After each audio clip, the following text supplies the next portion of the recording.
हरियाणा सरकार में युवा अधिकारिता उद्यमिता एवं खेल मंत्री गौरव गौतम ने शनिवार को कृष्णा कॉलोनी में धन्यवाद समारोह में मुख्य अतिथि ने शिरकत की। इस अवसर पर खेल मंत्री का फूल माला पहनाकर स्वागत किया गया। खेल मंत्री गौरव गौतम ने लोगों को संबोधित करते हुए कहा कि आप लोगों के जन आशीर्वाद से हरियाणा प्रदेश में तीसरी बार भाजपा की सरकार बनी है। पार्टी के शीर्ष नेतृत्व में जन भावनाओं को देखते हुए उन्हें मंत्री पद दिया है। उन्होंने कहा कि पलवल के विकास में कोई कसर नहीं छोड़ी जाएगी। लाइन पर इलाके में सड़क, बिजली, पानी की समस्याओं का समाधान कर लोगों को मूलभूत सुविधाएं प्रदान की जाएंगी। उन्होंने कहा कि लोगों की जन समस्याओं को गंभीरता पूर्वक सुना जाएगा और अधिकारियों को आवश्यक दिशा निर्देश देकर समय सीमा के भीतर कार्य पूर्ण किए जाएंगे। गौरव गौतम ने कहा कि पलवल में कांग्रेस के समय में डर और भय का माहौल था। भाजपा की सरकार आने पर लोगों को भय मुक्त शासन देने का काम किया गया है। उन्होंने कहा एक सकारात्मक सोच के साथ पलवल जिले का विकास किया जाएगा। पलवल जिले को सुंदर व स्वच्छ बनाने की दिशा में कार्य किया जाएगा, जिसमें जन भागीदारी जरूरी है। लोगों को मूलभूत सुविधाएं प्रदान की जाएंगी। हम अपने पूरे इलाके में जिस प्रकार का आशीर्वाद आप सबने विधानसभा में दिया था, एक एक वोट चुन चुनकर भारतीय जनता पार्टी के पक्ष में और खास करके मुझे आशीर्वाद देने का काम आपने किया, उसके नियमित हम धन्यवाद करने के लिए पूरे पलवल हो, शहर और ग्रामीण इलाके में कि हमारी पूजनीय जनता ने हमें जिस प्रकार से भाजपा को मोदी जी के नेतृत्व में, नायब सिंह सैनी जी के नेतृत्व में आशीर्वाद आपने दिया और यहाँ से विधायक बनकर भेजा। आपकी जन भावनाओं को समझते हुए सरकार ने एक लंबे समय के बाद अगर पलवल को मंत्रालय देने का काम किया, वो सब आपके आशीर्वाद से किया है, आप सबके सहयोग से किया। और हमने तय किया है, मंत्री हम पूरे हरियाणा के लिए हैं, लेकिन अपने पलवल के लिए, यहाँ के विकास के लिए भाई और बेटा बनकर काम करने का प्रयास करेंगे।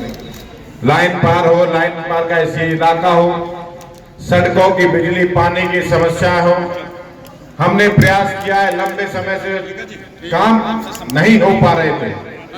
पिछले कुछ दिन में, अब आने वाले समय में जिस प्रकार की समस्याएं आप हमारे पास पहुंचाओगे, हम आएंगे आपके पास, या हमारे साथी कोई आपको लगता है कि गौरव गौतम पर पहुंचा सकता है और हमारे बीच में किसी को लाने की जरूरत है, आप भी किसी काम को मेरे पास लेकर आएंगे, तो मैं भरोसा आपको देता हूं कि उस काम के लिए पूरी गंभीरता से, आपस का कोई विवाद ना हो, बस उस काम को पलवल के अंदर यही अधिकारी आपके सामने आकर करके जाएंगे, भरोसा देता हूं।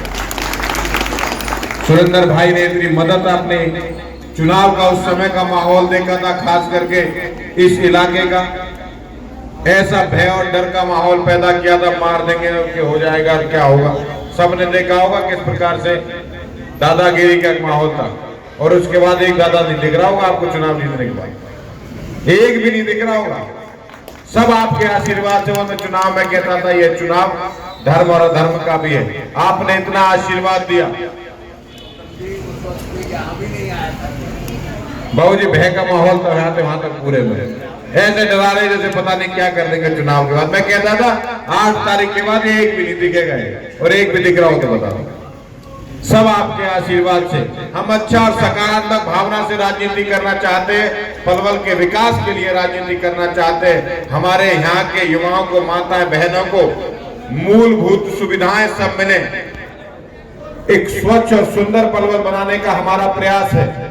सारे समाज को मिलाकर एक प्रकार से सबके सहयोग के साथ ये संभव हो सकता है। अकेला ना कोई नेता कुछ कर सकता है अगर आपका सहयोग और आशीर्वाद नहीं होगा। हम इसके लिए तैयार हैं, आपने हमें चुनकर भेजा है, आपके आशीर्वाद से है, इसमें कतई कोई मुगालता हमें नहीं है। आपने वोट दिया तब हम बने, आपकी वोट की ताकत से हम बने, आपको भरोसा और विश्वास देने आए, आपका आभार व्यक्त करने आए। आगे भी आपको कोई लगता हो हमारे लायक कोई जैसी जिसके लिए हम प्रतिबद्ध हैं, यहाँ आके हमें करना है तो हम खुद आएंगे, हमारे प्रतिनिधि आएंगे, अधिकारी आएंगे। कोई भी विकास के लिए, पलवल के आगे बढ़ाने के लिए, पलवल को अच्छा बनाने के लिए हम प्रतिबद्ध हैं, उसके लिए काम कर रहे हैं।